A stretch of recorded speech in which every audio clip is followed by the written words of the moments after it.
गंगू साहब, उनका पहुंच कर गया। मुख्तसर अदालत के बाद तो मैं अपनी एसोसिएशन की तरफ से, एम्प्लॉय जॉइंट एक्शन कमेटी की तरफ से उनके साथ इजहार तज़ियत, हमदर्दी और यकजहती का इजहार करता हूं और उनको यकीन दिलाता हूं कि 4.5 लाख मुलाजमीन की मुश्तरका तंजीम एम्प्लॉय जॉइंट एक्शन कमेटी उनके गम में बराबर के शरीक है और हम उनको यकीन दिलाते हैं कि इस मुसीबत की घड़ी में हम उनके गम में बराबर के शरीक है और उनके साथ हैं। बहरहाल, जैसे कि आपको मालूम है, जम्मू कश्मीर के मुख्तलिफ महकमों में 61,000 से ज्यादा डेली वेजर्स, कैजुअल लेबर्स काम कर रहे हैं। एक दीरीना हल तलब मामला है और इस दीरीना हल तलब मामले को सुलझाने के लिए मुख्तलिफ सरकारों ने कमीशन और कमेटियां तश्कील दी और उन कमिटीज ने अपने रिपोर्ट्स पेश किए, सिफारिशात पेश किए और उन रिपोर्ट्स में इस मामले को इंसानी और समाजी मामला करार दिया गया। इस हवाले से एसआरओज इशू किए गए और 5 अगस्त 2019 के बाद जब धारा 370 खत्म किया गया, 35A खत्म किया गया, उस वक्त मरकज की तरफ से जो वुज़रा आए उन्होंने यकीन दहानी दी और खुद honourable prime minister of India Shri Narendra Modi ji ने भी 5 अगस्त के बाद जम्मू कश्मीर के अवाम के नाम खिताब करते हुए यकीन दिलाया और ऐलान किया। यहाँ के ऑनरेबल होम मिनिस्टर साहब ने भी जम्मू में एक बड़ी रैली से खिताब करते हुए इस चीज का आश्वासन दे दिया, इस चीज का ऐलान किया। यहाँ के लेफ्टिनेंट गवर्नर, मौजूदा लेफ्टिनेंट गवर्नर साहब ने भी डीडीसी इलेक्शन से पहले इस बात का यकीन दिया कि आपके साथ इंसाफ किया जाएगा, जो मरकजी कानून है उनको यहाँ पे नाफिजुल अमल किया जाएगा। ऑनरेबल प्राइम मिनिस्टर साहब ने भी ये कहा कि और इस चीज का एतराफ किया कि आपके साथ ज्यादती हुई है। जो छोटे दर्जे के मुलाजमीन है, मुख्तलिफ महकमों में जो यहाँ के सारे महकमों का काम काज चलाते हैं, बुनियादी काम चलाते हैं, तो इनके साथ नाइंसाफी हुई है। इनको इंसाफ फराहम करने के लिए बाकी स्टेट्स और यूटीज की तरफ पर यहाँ पे मिनिमम वेज एक्ट का इतलाक किया जाएगा। रेगुलराइजेशन का अमल कयाम में रेगुलराइजेशन अमल में लाई जाएगी। लेकिन वजीर आजम साहब कई बार जम्मू कश्मीर के दौरे पे आए, 5 साल से ज्यादा अरसा गुजर गया।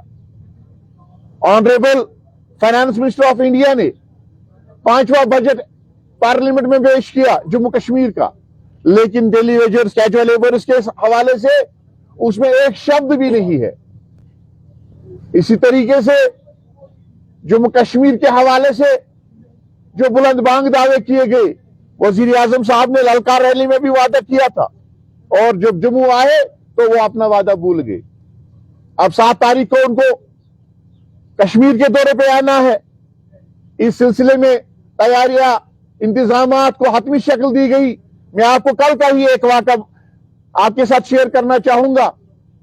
जिस स्टेडियम में, जिस प्लेटफार्म पर उनको तकरीर करनी है, कश्मीर के आवाम को जिस प्लेटफार्म से उनको मुखातिब होना है, उस प्लेटफार्म को पानी सप्लाई ठीक करते करते हमारा एक डेली वेजर कल ही ब्रेन हेमरेज का शिकार हो गया और अपने पीछे एक गरीब खानदान और अपने मासूम बच्चे छोड़ के चला गया। हम यहां की सरकार से पूछना चाहते हैं, आखिर हमें कौन सी सजा दी जा रही है?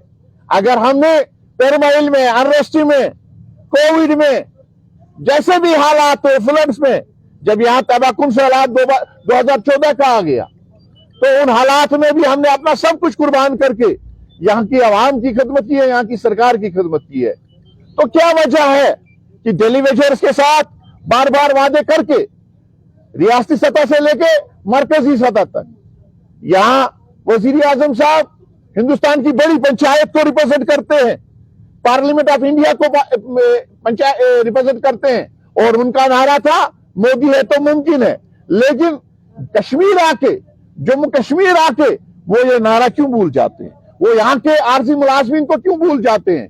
उन आरजी मुलाजमीन को जिन्होंने 20 से 25 साल यहाँ के आवाम की खिदमत में दिए हैं और वो भी कलील तनख्वाह के उन आरजी मुलाजमीन को जो आए रोज अपनी जानों का नजराना पेश कर रहे हैं। मैंने कल की मिसाल आपको पेश की बाकी स्टेडियम की। इस तरीके कई वाक़ात हमारे महकमों में हुए। जैसे अगर मैं इस बात की वजाहत करूं, महकमा पीएचई की बात करेंगे, फॉरेस्ट एग्रीकल्चर की बात करेंगे, खासकर महकमा बिजली की बात करेंगे। हमारे डेली वेजर्स, कैजुअल लेबर्स तड़प तड़प के बिजली के खंभों पे जान देते हैं और उम्र भर के लिए नाकारा हो जाते हैं। क्यों सरकार ने आंखें बंद करके रखी है? क्यों यहाँ के पॉलिटिकल सिस्टम ने आंखें बंद करके रखी है? हमें उम्मीद थी शायद 2015-2019 के बाद हालात बदलेंगे। अगर नए कश्मीर का नारा लगाया तो शायद यहाँ की डेलीवेजर की जिंदगी और इसकी फैमिली की जिंदगी वो भी बदल जाएगी। लेकिन अफसोस इस बात का है, मामला जूं का तू है। मरकजी सरकार में बैठी बीजेपी की जो यूनिट यहाँ पे है जम्मू कश्मीर में, उन्होंने एक कमेटी तश्कील दी डेलीवेजर्स के हवाले से। उन्होंने जम्मू में भी बात की डेलीवेजर्स के साथ और कश्मीर में भी यहाँ के नुमाइंदों के साथ बात की और एक रिपोर्ट तैयार किया, एक रोड मैप तैयार किया। हमसे सलाह ली गई, हमारे साथ मशवरा किया गया, वो रिपोर्ट सरकार को पेश की गई। क्या वजह है आज तक उस मामले पे कोई फैसला नहीं किया गया? अब लोकसभा के इंतखाबात आ रहे हैं, नए नए प्रोजेक्ट जो अरबों की लागत के हैं उनका इफ्तिताह किया जा रहा है, अब नए नए ऐलानात किए जा रहे हैं। वजीर आजम साहब की इखलाकी और मनसबी जिम्मेदारी बनती है कि जो वादा उन्होंने ललकार रैली में किया था, जो वादा उन्होंने 5 अगस्त 2019 के बाद किया था, जो वादा भारतीय जनता पार्टी ने इलेक्शन लड़ते हुए और इक्तिदार में आने के बाद यहाँ 36 मिनिस्टर्स का डेलीगेशन सेंटर से यहाँ पे आया था, उन्होंने भी जो वादा किया था, होम मिनिस्टर साहब ने जो वादा किया था, हम मुतालबा करते हैं उस वादे को अमली तौर पर अमली जामा पहनाया जाए और यहाँ के डेलीवेजर्स के साथ इंसाफ किया जाए। और हाल ही में हम चीफ सेक्रेटरी साहब से भी मिले थे, उन्होंने भी इस मामले के हवाले से हमें आश्वासन दिया था कि बिफोर कोड ऑफ कंडक्ट इस मामले के हवाले से जरूर फैसला होगा। अब वजीर आजम साहब 7 तारीख को कश्मीर के दौरे पर आकर कश्मीरी आवाम से खिताब करेंगे। हमें पूरी उम्मीद है कि वो अपनी इखलाकी और मनसबी जिम्मेदारी को समझकर डेलीवेजर्स के साथ किए गए वादे को जरूर इंशाअल्लाह रहमान इस हवाले से कोई न कोई फैसला सामने रखेंगे। और अगर इस हवाले से कोई फैसला सामने नहीं आया तो Kashmir PHE joint employees association की क़यादत ने यह फैसला कर लिया है 9 मार्च को हम चीफ इंजीनियर ऑफिस के सामने पुरअमन एहतिजाज करेंगे और मरकजी सरकार और यूटी की सरकार को, यहाँ की गवर्नर इंतजामिया को किए गए वादों के हवाले से आगाही दिलाई जाएगी। अगर इसके बाद भी हमारे मामलात और मुतालबात को हल नहीं किया गया तो हमें कोई चारा नहीं है फिर सड़कों का रुख करने के सिवा, और जिसकी तमाम तर जिम्मेदारी यहाँ की गवर्नर इंतजामिया पर है। आप मानते हैं साहब की जो पिछली सरकारें थी उन्होंने आपके मुतालबात पूरे नहीं किए, जबकि भाजपा का ये वादा